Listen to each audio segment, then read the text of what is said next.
सगल द्वार को छाड़ के गयो तुहारो द्वार। बाहें गहे की लाज अस गोबिंद दास तुहार। सतनाम श्री वाहिगुरु साहिब जियो। तीरथ बरत अरदान कर मन में धरै गुमान। नानक निहफल जात तिहे जो कुंचर स्नान। तीरथ बरत अरदान कर। वाहिगुरु जी का खालसा वाहिगुरु जी की फतेह। परम सत्कार जो गुरु की साजी नवाजी हुई गुरु खालसा साध संगत जीओ। अपनियां मन बिरतियां नूं फिर एकागर करिए। गुरु साहिबां दी पावन हजूरी विच वीकेंड दे दीवाना च हाजरियां भर के आप जी ने सत्कार जो भाई साहब भाई वरियाम सिंह जी दे जथे पासों गुरबाणी का कीर्तन और गुरमत विचारां दा आनंद माणिया है। भाई साहब जी ने जिहड़ा अज विशा लिया सी ये बड़ा महत्वपूर्ण सी निंदा दे बारे। गुरबाणी दी मिसालां दे दे के गुरबाणी की व्याख्या के रूप में उन्होंने ये सानू दृढ़ कराया कि असी निंदा तो बचीए। निंदा करन नाल साडे सारे ही शुभ कर्म नाश हो जाते हैं और सारियां तो वड्डा पाप निंदा। एक बारी असी श्री अमृतसर भाई चतर सिंह जीवन सिंह की पुस्तकों वाले उन्होंने दुकान ते कोई ग्रंथ पोथियां लैण वास्ते गए तो उत्थे एक साधु गुरसिख साधु सी ते वो बैठे हुए ते कहन लगे कोई वचन चलिया पंथ दे बारे भी जिवें आपां अजकल जिथे भी बहने पंथ की तां सारिआं नूं चिंता हुंदी है ते हर कोई अपने अपने तरीके नाल पंथ दे दर्द की गल भी करदा भी पंथ नूं बड़ा खतरा है, पंथ नूं बड़ा घाटा है, पंथ किधर जा रहा है, पंथ का की बनेगा, पंथ का पास्ट की सी ते अगे फ्यूचर की है, ये बारे गल्लां चलदियां रहिंदियां। लगभग जिथे कोई गुरु का प्यारा पैंदा जरूर गल करदा। तो वह संत कहन लगे ज्ञानी जी होर गल्लां सारियां ठीक ने पर जिहड़ा साडा वर्तमान चल रहा है प्रेजेंट चल रहा है ये सब तो वड्डी जिहड़ी सानू मार पै रही है जिहड़ा साडी बेड़ी च वट्टे पै रहे वो निंदा नाल पै रहे हैं। सानू निंदा ही मार रही है। असीं जदों निंदा करते हैं समाज विच बड़ा जहर फैला दिंदे आ। अपना अंदर भी धुआख्या जांदा ते बाहर भी उहदा माड़ा असर पैंदा। तो साध संगत जी गुरु साहब जी ने अज तो 500 साल पहला अपनी बाणी द्वारा सानू इन्हां बीमारियां तो सुचेत कीता सी। सारियां ही बीमारियां ये साडे अंदर दीयां ने। इहो जिहियां बीमारियां ने भी डॉक्टर इलाज नहीं कर सकता। तुसीं वड्डे तो वड्डे हस्पताल चले जाओ ते तुहानूं उत्थे जाके तुसीं कह सकते हो भी मेरे दिमाग में ट्यूमर है तो ऑपरेशन कर दो, कर देंगे। मेरे हार्ट में कोई प्रॉब्लम है बाईपास सर्जरी कर देंगे, हार्ट का ऑपरेशन कर देंगे। औखे ने पर कर देंगे। कोई भी शरीर च किते भी कोई फॉल्ट आ गया उसका इलाज कर देंगे। पर जे तुसीं कहो भी निंदा कढ़ देण डॉक्टर को बेचारे को कोई दवाई नहीं है निंदा कढ़ण दी। निंदा उदों निकलनी है जदों सानू श्री गुरु ग्रंथ साहब जी की बाणी ते भरोसा बच गया भी गुरु जो कह रहा ठीक कह रहा है तो गुरु रोक रहा है तो आप रुक जाइए। बस फिर साडी चढ़दी कला है। अज इसे नाल ही संबंधित गल याद आ रही है। सारे नूं पता है भाई गुरबख्श सिंह जी शहीदी पा गए ने आ 2-3 दिन पहला। तो जदों उन्होंने अंब साहब मोर्चा लाया सी उदों दास उत्थे इंडिया ही सी। उन्हां कोल जांदे मिलते रहे तो एक बड़ी वड्डी लहर भी उठी साडे अंदर। साडी एक कमजोरी है साडी कौम की ला लो पंजाबियां की ला लो या सिखां की कह लो ਵੀ ਅਸੀਂ ਜਦੋਂ ਕਿਸੇ ਨੂੰ ਚੁੱਕਦੇ ਹਾਂ ਤੇ ਬਿਲਕੁਲ 7ਵੇਂ ਅਸਮਾਨ ਤੇ ਪਹੁੰਚਾ ਦਿੰਦੇ ਹਾਂ, ਤੇ ਜਦੋਂ ਸੁੱਟਦੇ ਹਾਂ ਫਿਰ 7ਵੇਂ ਪਤਾਲ 'ਚ ਸੁੱਟਦੇ ਹਾਂ। ਕਿਸੇ ਗੱਲ ਦੀ ਅਸੀਂ ਵਿਚਾਰ ਨਹੀਂ ਕਰਦੇ ਵੀ ਇਹ ਗੱਲ ਕਿਸ ਤਰ੍ਹਾਂ ਹੋਣੀ ਹੈ, ਕਿਵੇਂ ਹੋਣੀ ਹੈ, ਔਰ ਕਿਸੇ ਸਿੱਟੇ ਦੇ ਵੀ ਅਸੀਂ ਇਸੇ ਕਰਕੇ ਨਹੀਂ ਪਹੁੰਚਦੇ। ਉਸ ਵੇਲੇ ਹਾਲਾਤ ਬਣੇ, ਜਜ਼ਬਾ ਉੱਠਿਆ, ਬਹੁਤ ਸਾਰੇ ਸਿੰਘਾਂ ਨੂੰ ਜੇਲ੍ਹਾਂ ਵਿੱਚੋਂ ਛੁੱਟੀਆਂ ਵੀ ਮਿਲ ਗਈਆਂ, ਪਰੋਲ ਤੇ ਰਿਹਾ ਵੀ ਹੋਏ, ਘਰਾਂ 'ਚ ਵੀ ਗਏ, ਪਰ ਅਸੀਂ ਜਿਹੜੇ ਨਤੀਜੇ ਭਾਲਦੇ ਸੀ ਉਹ ਨਤੀਜੇ ਨਾ ਮਿਲੇ ਵੀ ਸਾਰਿਆਂ ਨੂੰ ਹੁਣੇ ਹੀ ਰਿਹਾਈ ਮਿਲ ਜਾਵੇ, ਜਾਂ ਕਹਿ ਲਓ ਵੀ ਉਹ ਤਾਕਤਾਂ ਜਿਹੜੀਆਂ ਪੰਥ ਵਿਰੋਧੀ ਤਾਕਤਾਂ ਨੇ ਉਹ ਵੀ ਨਾਲ ਨਾਲ ਕੰਮ ਕਰਦੀਆਂ। ਹੁੰਦਾ ਵਾਹਿਗੁਰੂ ਦੇ ਹੁਕਮ ਵਿੱਚ ਹੀ ਹੈ। ਪ੍ਰਮਾਤਮਾ ਨੇ ਸ੍ਰੀ ਗੁਰੂ ਗ੍ਰੰਥ ਸਾਹਿਬ ਮਹਾਰਾਜ ਦੀ ਬਾਣੀ 'ਚ ਬਚਨ ਆਉਂਦਾ ਵੀ ਪ੍ਰਮਾਤਮਾ ਨੇ ਆਪੇ ਦੈਂਤ ਲਾਏ ਦਿੱਤੇ ਸੰਤ ਜਨਾਂ ਕੋ। ਸੰਤਾਂ ਮਹਾਂਪੁਰਸ਼ਾਂ ਨੂੰ ਦੁੱਖ ਦੇਣ ਵਾਲੇ ਦੈਂਤ ਵੀ ਆਪ ਹੀ ਪੈਦਾ ਕੀਤੇ, ਆਪ ਹੀ ਸੰਤਾਂ ਨੂੰ ਚਮੇੜੇ ਹੋਏ ਆ। ਆਪੇ ਦੈਂਤ ਲਾਏ ਦਿੱਤੇ ਸੰਤ ਜਨਾਂ ਕੋ, ਆਪੇ ਰਾਖਾ ਸੋਈ, ਤੇ ਰਾਖਾ ਵੀ ਆਪ ਹੁੰਦਾ, ਰੱਖਿਆ ਵੀ ਕਰਦਾ। ਇਹ ਨਹੀਂ ਵੀ ਦੈਂਤ ਲਾ ਦਿੱਤੇ ਤੇ ਰਾਖੀ ਨਹੀਂ ਕਰੇਗਾ। ਦੈਂਤ ਵੀ ਲਾਏ ਨੇ ਦੁੱਖ ਦੇਣ ਲਈ, ਹਰਨਾਕਸ਼ ਵੀ ਪੈਦਾ ਕੀਤਾ ਤੇ ਨਰਸਿੰਘ ਵੀ ਪੈਦਾ ਕੀਤਾ, ਰਾਵਣ ਵੀ ਪੈਦਾ ਕੀਤਾ ਤੇ ਰਾਮ ਵੀ ਪੈਦਾ ਕੀਤਾ, ਕੰਸ ਵੀ ਪੈਦਾ ਕੀਤਾ ਤੇ ਕ੍ਰਿਸ਼ਨ ਵੀ ਪੈਦਾ ਕੀਤਾ, ਤੇ ਔਰੰਗਜ਼ੇਬ ਨੂੰ ਭੇਜਿਆ ਤੇ ਗੁਰੂ ਗੋਬਿੰਦ ਸਿੰਘ ਨੂੰ ਵੀ ਭੇਜਿਆ। ਟੱਕਰ ਹੁੰਦੀ ਆਈ ਹੈ। ਸੋ ਉਹ ਜਿਹੜੀਆਂ ਤਾਕਤਾਂ ਨੇ ਉਹ ਵੀ ਜ਼ੋਰ ਪਾ ਲੈਂਦੀਆਂ ਨੇ। ਹਾਲਾਤ ਐਸੇ ਬਣ ਗਏ ਸੀ, ਭਾਈ ਗੁਰਬਖਸ਼ ਸਿੰਘ ਨੂੰ ਉਦੋਂ ਉੱਠਣਾ ਪਿਆ। ਦੁਬਾਰਾ ਬੈਠੇ, ਦੁਬਾਰਾ ਕਾਮਯਾਬੀ ਨਾ ਹੋਈ, ਪਰ ਅਸੀਂ ਸਾਧ ਸੰਗਤ ਜੀ ਨਿੰਦਾ ਵਾਲੇ ਵੀ ਫਿਰ ਪਾੜਛੇ ਲਾ ਛੱਡੇ। ਵੇਖਦੇ ਸੀ ਰੋਜ਼ ਹੀ ਇੰਨੀਆਂ ਗਾਲਾਂ ਕੱਢੀ ਜਾਣੀਆਂ, ਇੰਨਾ ਕੁਝ ਬੋਲੀ ਜਾਣਾ ਮਾਵਾਂ ਭੈਣਾਂ ਦੀਆਂ, ਹੋਰ ਵੀ। ਹਾਲਾਂਕਿ ਕਿਸੇ ਨਾਲ ਤੁਹਾਡਾ ਵਿਚਾਰਾਤਮਕ ਮਤਭੇਦ ਹੋ ਸਕਦਾ, ਕਿਸੇ ਨਾਲ ਵੀ ਰਾਜਨੀਤਿਕ ਤੌਰ ਤੇ ਹੋ ਸਕਦਾ ਹੈ, ਕੌਮੀ ਤੌਰ ਤੇ ਹੋ ਸਕਦਾ ਹੈ, ਪਰ ਇਹ ਨਹੀਂ ਵੀ ਅਸੀਂ ਕਿਸੇ ਨੂੰ ਮਾਵਾਂ ਭੈਣਾਂ ਦੀਆਂ ਗਾਲਾਂ ਕੱਢਣ ਤੇ ਉਤਰ ਆਈਏ। ਜਿਹੜੇ ਬੰਦੇ ਨੂੰ ਅਸੀਂ ਬੜਾ ਮਹਾਨ ਯੋਧਾ ਸੂਰਮਾ ਕਹਿੰਦੇ ਹਾਂ, ਉਹਨੂੰ ਹੀ ਫਿਰ ਅਸੀਂ ਗਾਲਾਂ ਕੱਢਣ ਲੱਗ ਪੈਂਦੇ ਹਾਂ। ਇੱਥੋਂ ਸਾਡੀ ਜਿਹੜੀ ਲਿਆਕਤ ਹੈ ਉਹਦਾ ਪਤਾ ਲੱਗਦਾ ਵੀ ਅਸੀਂ ਕਿੰਨੇ ਕੁ ਸਿਆਣੇ ਹਾਂ।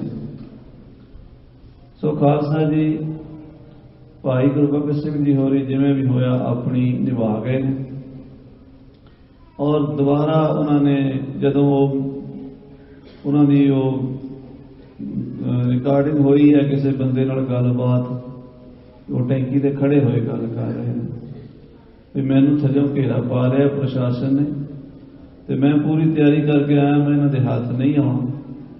ਤੇ ਉਹਨਾਂ ਨੇ ਉਹ ਹੱਥ ਨਹੀਂ ਆਏ ਤੇ ਉਹ ਸ਼ਹੀਦੀ ਪਾ ਗਏ। ਕਈ ਸਿੰਘ ਲੋਕ ਕਹਿ ਰਹੇ ਜੀ ਆਤਮ ਹੱਤਿਆ ਹੈ। ਖਾਲਸਾ ਜੀ, ਆਤਮ ਹੱਤਿਆ ਉਹ ਹੁੰਦੀ ਹੈ ਵੀ ਜਦੋਂ ਕੋਈ ਛੋਟੇ ਮਨਸਬ ਦੇ ਲਈ, ਛੋਟੀ ਗੱਲ ਦੇ ਲਈ, ਆਪਣੀ ਗੱਲ ਦੇ ਲਈ ਉਹ ਬੰਦਾ ਛੋਟੀ ਸੋਚ ਦੇ ਲਈ ਮਰਦਾ। ਜਦੋਂ ਉਹ ਕਹਿ ਕੇ ਵੀ ਮੈਂ ਆਰ ਪਾਰ ਦੀ ਲੜਾਈ ਲੜਨੀ, ਔਰ ਉੱਤੇ ਖੜ ਕੇ ਉਹ ਕਿਹਾ ਉਹਨੇ ਵੀ ਮਰਨਾ ਨਹੀਂ, ਮੈਂ ਮਰਨ ਦਾ ਇਰਾਦਾ ਨਹੀਂ ਸੀ ਉਹਦਾ ਵੀ ਮੈਂ ਉਹ ਤਾਂ ਲੜਨਾ ਚਾਹੁੰਦਾ ਸੀ। ਲੜਦਿਆਂ ਹੋਇਆ ਸਿਪਾਹੀ ਪਹਿਲੇ ਦਿਨ ਹੀ ਜਾ ਕੇ ਲੜਾਈ 'ਚ ਮਰ ਜਾਵੇ, ਪਹਿਲੇ ਮਿੰਟ 'ਚ ਮਰ ਜਾਵੇ, ਪਹਿਲੇ ਜਾਂਦਿਆਂ ਸਾਰ ਹੀ ਹੋ ਸਕਦੀ ਗੋਲੀ ਲੱਗ ਜਾਵੇ ਉਹਨੂੰ। ਇਸ ਕਰਕੇ ਖਾਲਸਾ ਜੀ ਜੋ ਹੋਇਆ ਉਹ ਬੜਾ ਦਰਦਨਾਕ ਹੋਇਆ। ਸੋ ਆਪਾਂ ਨੂੰ ਸੰਭਲਣਾ ਚਾਹੀਦਾ ਹੈ ਆਪਣੇ ਉਹਨਾਂ ਵੀਰਾਂ ਵਾਸਤੇ ਜਿਹੜੇ 20-20, 25-25 ਸਾਲ ਹੋ ਗਏ ਜੇਲ੍ਹਾਂ 'ਚ ਬੈਠੇ। ਉਹਨਾਂ ਦੀ ਦਾੜੀ ਵੀ ਨਹੀਂ ਸੀ ਉਤਰੀ, ਜੇਲ੍ਹਾਂ 'ਚ ਗਏ ਸੀ, ਅੱਜ ਚਿੱਟੀਆਂ ਦਾੜੀਆਂ ਹੋ ਗਈਆਂ ਨੇ, ਸਰੀਰ ਉਹਨਾਂ ਦੇ ਰਹਿ ਗਏ ਨੇ। ਉਹਨਾਂ ਦੇ ਵਾਸਤੇ ਅਰਦਾਸ ਵੀ ਕਰਨੀ ਚਾਹੀਦੀ ਹੈ, ਪ੍ਰਯਾਸ ਵੀ ਕਰਨਾ ਚਾਹੀਦਾ ਤਾਂ ਕਿ ਉਹ ਜੇਲ੍ਹਾਂ ਤੋਂ ਬਾਹਰ ਆ ਜਾਣ। ਕਿਉਂਕਿ ਜਦੋਂ ਭਾਰਤ ਦੀ ਗੌਰਮੈਂਟ ਇਹ ਕਹਿੰਦੀ ਹੈ ਵੀ ਅਮਨ ਸ਼ਾਂਤੀ ਚਾਹੀਦੀ ਹੈ, ਸਾਰੇ ਸੁਖੀ ਰਹਿਣ, ਤਾਂ ਫਿਰ ਜਿਹੜੇ ਬੰਦੇ ਆਪਣੀ ਸਜ਼ਾ ਭੋਗ ਚੁੱਕੇ ਨੇ ਕਮ ਸੇ ਕਮ ਉਹਨਾਂ ਨੂੰ ਵੀ ਤਾਂ ਅਮਨ ਸ਼ਾਂਤੀ ਨਾਲ ਜੀਣ ਦਾ ਹੱਕ ਦਿੱਤਾ ਜਾਵੇ। ਤੇ ਜੇ ਅਸੀਂ ਇੱਦਾਂ ਕਰੀਏ ਬਈ ਅਸੀਂ ਦਬਾਈ ਜਾਈਏ ਕਿਸੇ ਨੂੰ, ਉਹ ਕਿੰਨਾ ਕੁ ਚਿਰ ਦਬਣਗੇ। ਇਸ ਕਰਕੇ ਖਾਲਸਾ ਜੀ, ਭਾਈ ਗੁਰਬਖਸ਼ ਸਿੰਘ ਜੀ ਹੋਰਾਂ ਦੀ ਸ਼ਹਾਦਤ ਆਪਾਂ ਅੱਜ ਉਹਨੂੰ ਵੀ ਯਾਦ ਕਰ ਰਹੇ ਹਾਂ, ਜੋ ਵਿਸ਼ੇਸ਼ ਕਰਕੇ ਅੱਜ ਸਤਿਗੁਰੂ ਮਹਾਰਾਜ ਸ੍ਰੀ ਗੁਰੂ ਹਰਗੋਬਿੰਦ ਸਾਹਿਬ ਮੀਰੀ ਪੀਰੀ ਦੇ ਮਾਲਕ, ਜਿਨ੍ਹਾਂ ਨੇ ਮੀਰੀ ਔਰ ਪੀਰੀ ਦੋਵਾਂ ਨੂੰ ਇਕੱਠਿਆਂ ਕੀਤਾ। पंज प्याले पंज पीर छठम पीर बैठा गुर भारी। अर्जन काया पलट कै मूरत हर गोबिंद सवारी। धन गुरु हरगोबिंद साहब जी उन्हों का ज्योति जोत समान का दिहाड़ा भी मना रहे हैं। सन 1644 दे विच महाराज गुरु हरगोबिंद साहब कीरतपुर साहब की धरती ते गुरता गद्दी अपने सब तो छोटे पोतरे बाबा गुरदित्ता जी के छोटे साहिबजादे श्री गुरु हरराय साहब जी 7वें पातशाह नूं दित्ती है। गुरता गद्दी देण तो बाद दीवान सजा के संगतां नूं उपदेश दिता है। साडे पिछों भाई किसी ने सोग नहीं करना, बैराग नहीं करना, बाणी पढ़नी है, नाम जपना है। और गुरु हरराय साहब ने पूछा महाराज तुहाडे तो बाद फौजां किवें करनियां हन? महाराज ने वचन किया फौजां रखनियां हन, घोड़े भी रखने ने, शस्त्र भी रखने ने और सारा कुछ करना है, पर जंग नहीं लड़ना। दुश्मन चढ़ के आवेगा, उतर के जावेगा, 10वें जामे च लोड़ पैनी है, इस करके तैयारी नहीं छड्डनी, जंग 10वें जामे च करांगे। ये वचन 6वें पातशाह महाराज ने गुरु हरराय साहब जी नूं कहे। अजकल जिथे गुरुद्वारा पतालपुरी साहब है कीरतपुर दे विच, उत्थे कोठा तैयार करवाया जिथे अजकल महाराज का प्रकाश हुंदा है। इत्थे साध संगत जी वो कोठा तैयार करवाया, बड़ा सुंदर आले दुआले बाग बगीचा सी। गुरु साहब पहला भी इत्थे कई बार आया करते सन। इतिहास में जिक्र आउंदा भी गुरु साहब जी ने यह जगह ਇਹਦਾ नाम पतालपुरी क्यों रखिया? जिथे बाबे गुरदित्ते जी का स्थान है उपर पहाड़ दे, उहदे लागे गुरुद्वारा तीर साहब भी है। कभी कीरतपुर साहब जाओ ना, उत्थे बहुत गुरुद्वारे ने दर्शन करने वाले, ते ध्यान ना करया करो। असीं जाने जदों किसी दे फुल लैके ते वध तो वध पतालपुरी जाके मत्था टेकिया, फुल तारे ते वापस आ गए। पर कीरतपुर साहब विच साडा इन्ना इतिहास है, इन्ने उत्थे इतिहासक गुरु घर हैं ते इतिहासक वस्तुआं हैं जिन्हां दे दर्शन करने जरूरी हैं। वो गुरुद्वारा तीर साहब जो है, उथों महाराज ने तीर मारिया, 6वें पातशाह ने पतालपुरी आके बजा ते कहण लगे जिथे साडा तीर गिरिया वो साडी पतालपुरी है, उहदा नाम पतालपुरी रखिया सी। वो बहुत उच्ची थां तो तीर मारिया सी ते इह सब तो उत्थे नीवीं थां है पतालपुरी वाली। सच्चे पातशाह ने नाम पतालपुरी रख के बहुता इत्थे आउणा जाना शुरू कर दिता। बाग बगीचा सी, उहदे विच बैठिया करदे, भजन करया करदे। ज्योति जो समान तो पहला कमरा तैयार करवाया। गुरसिखा ने बड़े सुंदर ढंग नाल कमरे की सजावट करके अंदर फुल्लां दीयां माला टंग के आले दुआले बड़ा सुगंधित बना के उहनूं तैयार कर दिता। गुरता गद्दी देण तो बाद गुरु हरगोबिंद साहब उस कमरे च पहुंचे हैं और सारी संगत नूं नाल लैके गए। गुरु हरराय साहब जी नूं नाल लैके गए। गुरु हरराय साहब जी, भाई जोध राय जी, इसे तरह भाई भाना जी, बाबा सूरजमल जी, गुरु महाराज के वड्डे साहिबजादे बाबा गुरदित्ता जी सन, उहदा पहला ही शरीर छड्ड गए, ज्योति जो समा गए। इस टाइम वड्डे जिहड़े सन पुत्रां विचों बाबा सूरजमल जी सन। बाबा सूरजमल जी, बाबा तेग बहादुर जी, सारा परिवार गुरु साहब का नाल गया ते महाराज ने वचन किया, भाई असीं इस कोठे च प्रवेश करन लगे हाँ और अंदरों असीं कुंडी ला के भजन करांगे। संगत नूं बेनती है भी बाहर बह के सारे ने भजन करना, सिमरन करना, किसी ने भी बोलना, उच्चा बचन नहीं करना। लंगर प्रसादा कीरतपुर साहब तो छक के इत्थे आ जा करो ते नाम जपिया करो। 7 दिन बाद अज तो 7वें दिन अमृत वेले 4 बजे अंदरों कुंडी खुलण की आवाज़ तुहानूं सुनाई देवेगी ते उस वेले गुरु हरराय साहब नूं हुक्म होया कि तुसीं दरवाजा खोल के अंदर आउणा। सो संगतां ने उस तरह ही किया। गुरु साहब अंदरों कुंडी ला के उस कोठे में इवें पातशाह जी महाराज विराजमान हो गए, चौंकड़ा ला के ते बाहर संगतां बह के भजन सिमरन करन लग पईयां। किसी तरह का रौला नहीं सी, कोई उच्ची बोल नहीं सी सकदा। गुरु का वचन, गुरु का भै की हुंदा साध संगत जी, उन्हां गुरसिखां नूं पुछीए। इतिहास में भाई झंडे का जिक्र आउंदा, जिहड़ा बाबे बुढ़े साहब का पोतरा सी, भाई भाने का पुत्र, ਉਹਦੇ बारे एक मुसलमान ने कहानी लिखी, दाबिस्तान मज़ाहब पुस्तक उस टाइम की लिखी हुई है। वो मोहसिन फानी नाम का एक लिखारी सी, वो कहता मैं झंडे नूं जानदा हाँ, जिहड़ा गुरु का सिख है। एक दिन गुरु हरगोबिंद साहब बाग विच गए, नाल झंडा सी, ते गुरु ने आख्या झंडे नूं तूं इत्थे खड़ जा। वो बाग के दरवाजे से झंडा खड़ गया। गुरु हरगोबिंद साहब अंदर चले गए, बाग की सैर कर लिया, पता नहीं किहड़े होर दरवाजे थानी अपने घर चले गए। झंडा उत्थे खड़ा रहा, रात भी लंघ गई, दूजा दिन भी लंघ गया। महाराज कहते झंडा कित्थे? कहते वो तो महाराज जिथे तुसीं खड़ा कीता सी उत्थे ही खड़ा। संगत नूं भेज के सिखां नूं गुरु साहब ने बुलाया। तुसीं अंदाजा लाओ उन्हां सिखां च की जज्बा सी भी जो गुर कहे, एक कदम भी अगे नहीं वधना, कदम पिछे नहीं हटना, बचन कमाना। अज असीं सारे ही सिख को आने हाँ, की इन्हां गल्लां साडे च कोई गुण है? इहो जिहे सिख सन, किसी ने रौला नहीं पाया, शांत होकर भजन करते रहे। गुप्त सिमरन भजन चलता रहा, बाणी का अभ्यास चलता रहा।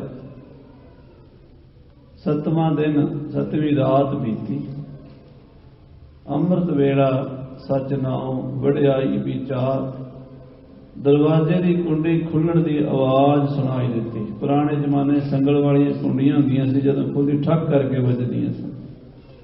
कुंडी जदों ठक करके वजी, गुरु हरराए साहब जी, भाई भाना जी, बाबा बुढ़ा जी के पुत्र सन भाई भाना जी, अते होर सियाणे सिख उठे। बाबा सूरजमल जी उठे।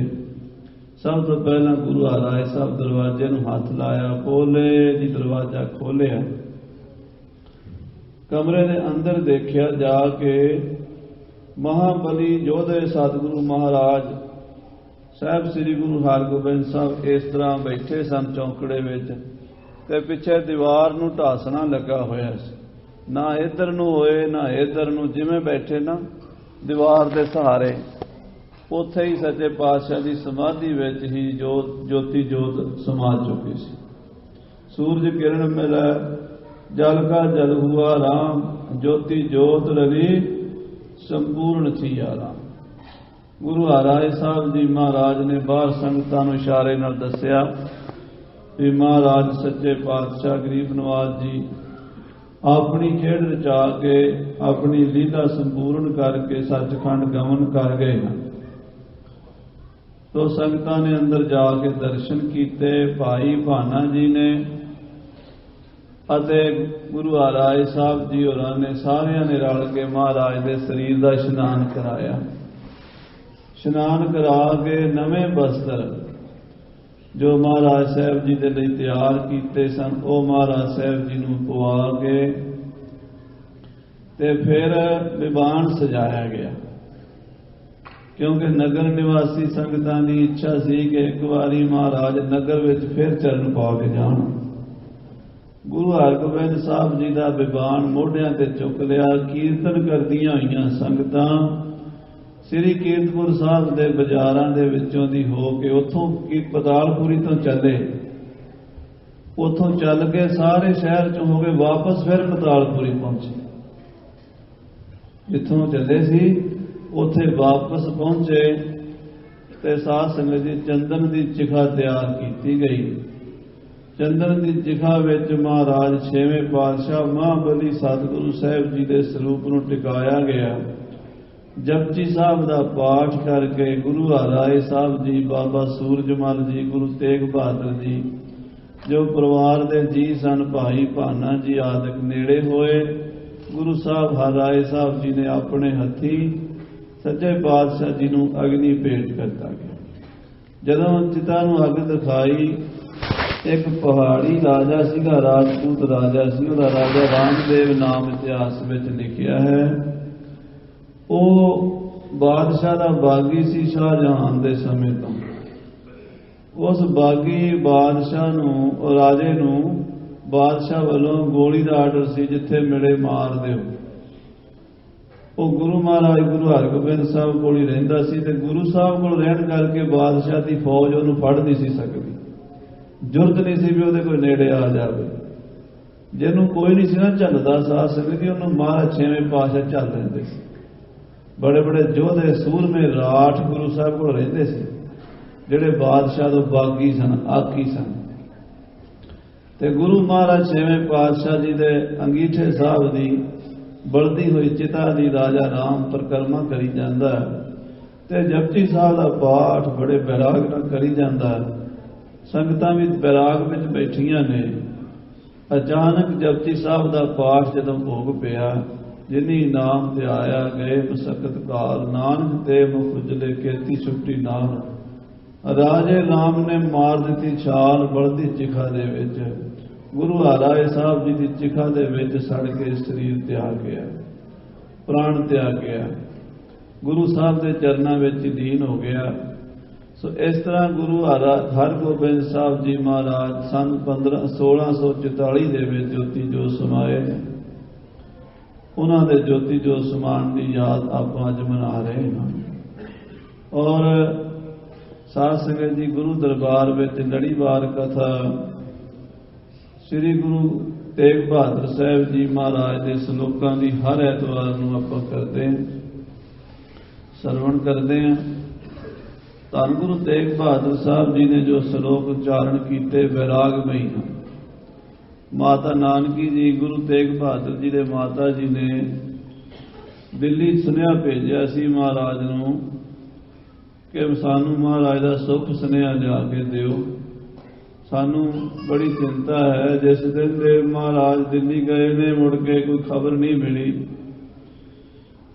ਮਹਾਰਾਜ ਨੂੰ ਕਹਿਣਾ ਸਾਨੂੰ ਆਪਣੇ ਬਚਨ ਭੇਜ ਦੇਣ, ਲਿਖ ਕੇ ਸੁਣਾ ਦੇਣ ਕੋਈ ਬਚਨ,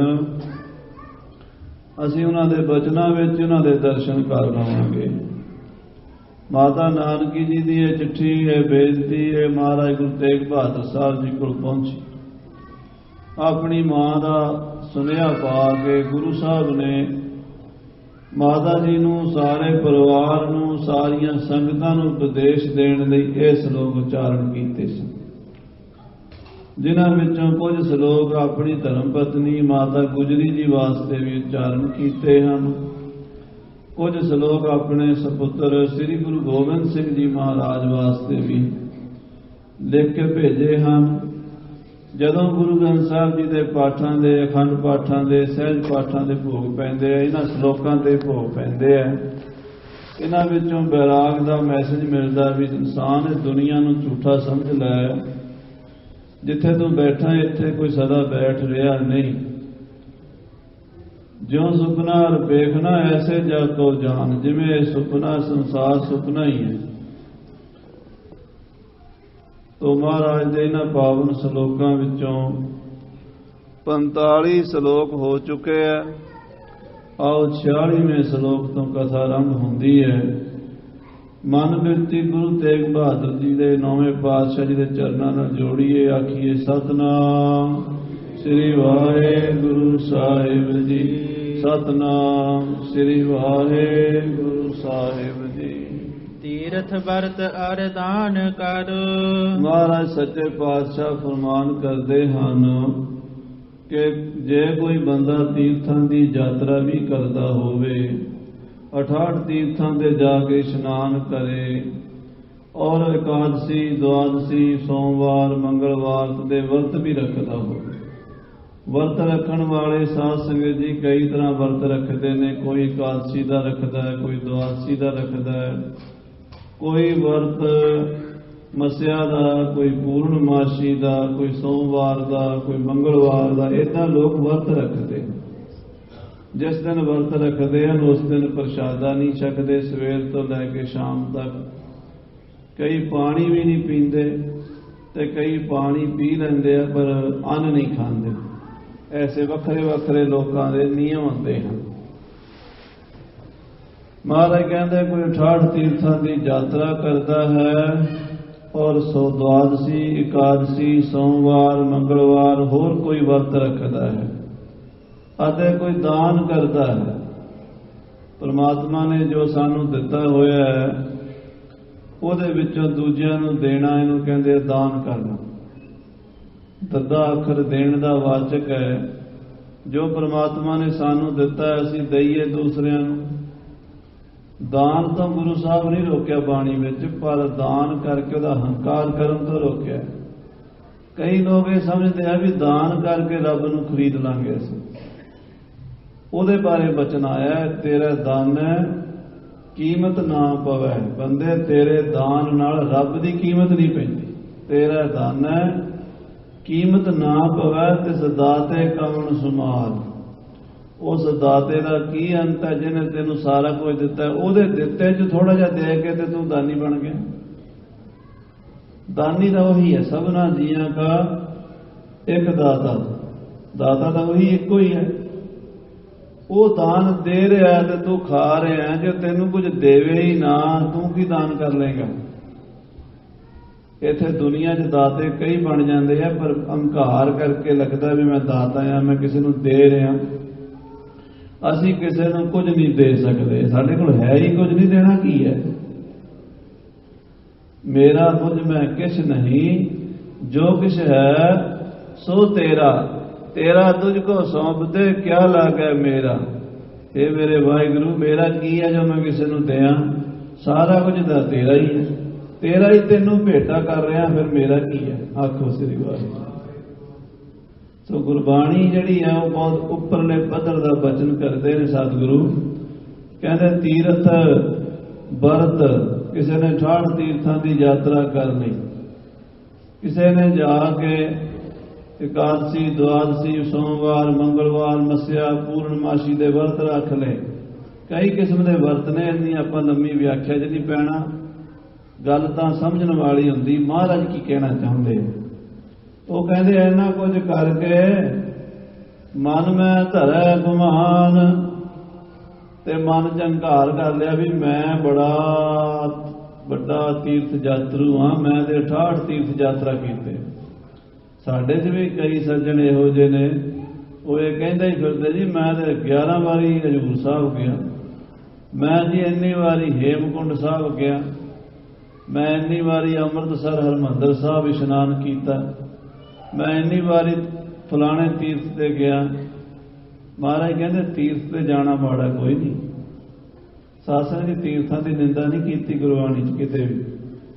तीर्थां ते जाके जिहड़ा वहम पाल लैंदे भी बस हुण असीं लंघ के पार ओहदी निंदा कीती। जिहड़ा साडा वहम है वहम की निंदा कीती। किसी धर्म की किसी मर्यादा की गुरबाणी च निंदा नहीं कीती। ये गल ख्याल रखना। असीं एकदम लोगों के डांग चुक लैंदे भी वो दूजे तीर्थ धर्मां वाले ने जी वो फलाणे ने। महाराज साहब जी कहते भी तीर्थ ते गया काहदे वास्ते तीर्थ ते जाईदा। तीर्थ ते जाईदा भी उत्थे जावांगे राह जांदियां कोई वाहिगुरू वाहिगुरू वाहिगुरू जपांगे। कुछ हथों दान पुण्य करांगे। कुछ मन नूं शांति आवेगी। कोई संतां महापुरुषां दी उत्थे संगत मिलेगी। कोई कोई चंगा कुछ होवेगा। साडे ख्याल कुछ बदलणगे चेंजिंग आएगी साडे अंदर। इहदे भी तीर्थां ते जांदे सी। टाइम कढ़ना धर्म दे ये सारियां पौड़ियां बनाईयां गईयां सी। एक तरीके बनाए सी मन नूं टिकाण वास्ते। आखो श्री वाहिगुरू। मन की साधना सारी लड़ाई मन की है।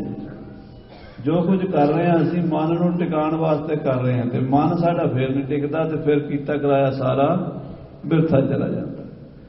तीर्थ वर्त यार दान कर। तीर्थ भी कीते वर्त भी रखे। मन दे विच हंकार आ गया भी मैं इन्ना वर्त रखदा। दसदे फिरदे लोकां नूं भी मैं अज मेरा सोमवार का पक्का ही वर्त हुंदा। कई साडे इंडिया चों मैनूं राजनीतिक लीडर भी इहो जिहे मिले। वो तो स्टेजां ते दस दिंदे भी अज तां जी मंगलवार मेरा वर्त है। ਉਹਦਾ मतलब लोग समझण भी बड़ा जिहड़ा बंदा मंगलवार वर्त रखी बैठा है बंदा कोई गलत काम तो करता नहीं होना।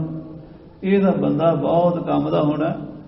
ਇਹ ਬੰਦਾ ਤੇ ਕਿਸੇ ਦੇ ਨਾਲ ਕੋਈ ਛਲ ਕਪਟ ਕਰ ਨਹੀਂ ਸਕਦਾ, ਇਹ ਬੰਦਾ ਤਾਂ ਕਿਸੇ ਦਾ ਕੋਈ ਪੈਸਾ ਖਾ ਨਹੀਂ ਸਕਦਾ, ਇਹ ਰਿਸ਼ਵਤ ਨਹੀਂ ਲਏਗਾ, ਪਰ ਸਾਰਾ ਕੁਝ ਚੱਕ ਜਾਂਦੇ ਆ ਲੋਕ, ਵਿਚਾਰੇ ਉਹਨਾਂ ਦੇ ਉਸ ਜਾਲ 'ਚ ਫਸ ਜਾਂਦੇ। ਇਹੋ ਜਿਹੇ ਲੋਕ ਜਿਹੜੇ ਧਰਮ ਦਾ ਗਲਤ ਇਸਤੇਮਾਲ ਕਰਦੇ ਆ, ਧਾਰਮਿਕ ਭਾਵਨਾਵਾਂ ਦਾ ਵੀ ਉਹ ਆਹਤ ਕਰ ਜਾਂਦੇ।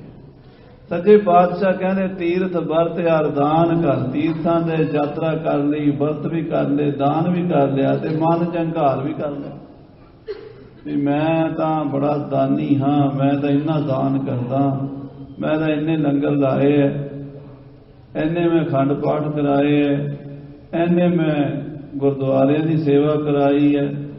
ਇਹ ਮਨ ਵਿੱਚ ਜਿਹੜਾ ਹੰਕਾਰ ਲੈ ਆਇਆ ਹੈ, ਨਾਨਕ ਨਿਹਫਲ ਜਾਤ ਤਹਿ। ਮਹਾਰਾਜ ਕਹਿੰਦੇ ਉਸ ਬੰਦੇ ਦੇ ਕੀਤੇ ਹੋਏ ਤੀਰਥ, ਦਾਨ, ਤਪ, ਵਰਤ, ਪੂਜਾ ਪਾਠ ਨਾ ਸਾਰੇ ਨਿਸਫਲ ਚਲੇ ਜਾਂਦੇ। ਨਿਹਫਲ ਫਲ ਨਹੀਂ ਲੱਗਦਾ ਉਹਨੂੰ, ਉਹਦਾ ਫਲ ਨਹੀਂ ਮਿਲਦਾ ਉਹਨਾਂ ਨੂੰ। ਨਾਨਕ ਨਿਹਫਲ ਜਾਤ ਤੇ, ਉਹ ਫਲ ਤੋਂ ਹੀ ਨੇ ਨਿਸਫਲ ਹੀ ਚਲੇ ਜਾਂਦੇ, ਬੇਕਾਰ ਚਲੇ ਜਾਂਦੇ ਹਨ। ਜੋ ਕੁੰਚਰ ਇਸਨਾਨ। ਮਹਾਰਾਜ ਐਗਜ਼ੈਂਪਲ ਕੀ ਦਿੰਦੇ, ਮਿਸਾਲ ਕੀ ਦਿੰਦੇ, ਜੋ ਕੁੰਚਰ ਇਸ਼ਨਾਨ। ਕੁੰਚਰ ਕਹਿੰਦੇ ਨੇ ਹਾਥੀ ਨੂੰ, ਕੁੰਚਰ, ਗਜ, ਇਹ ਹਾਥੀ ਦੇ ਨਾਮ ਗੁਰਬਾਣੀ 'ਚ ਬਹੁਤ ਆਉਂਦੇ ਨੇ। ਕਹਿੰਦੇ ਹਾਥੀ ਦੀ ਇੱਕ ਆਦਤ ਹੈ, ਇਸ਼ਨਾਨ ਕਰਾ ਦਿਓ, ਨਦੀ 'ਚ ਵਾੜ ਕੇ ਨਵਾ ਦਿਓ, ਚੰਗੀ ਤਰ੍ਹਾਂ ਮਲ ਮਲ ਕੇ ਨਵਾਓ ਹਾਥੀ ਨੂੰ, ਨਹਾ ਲਏਗਾ।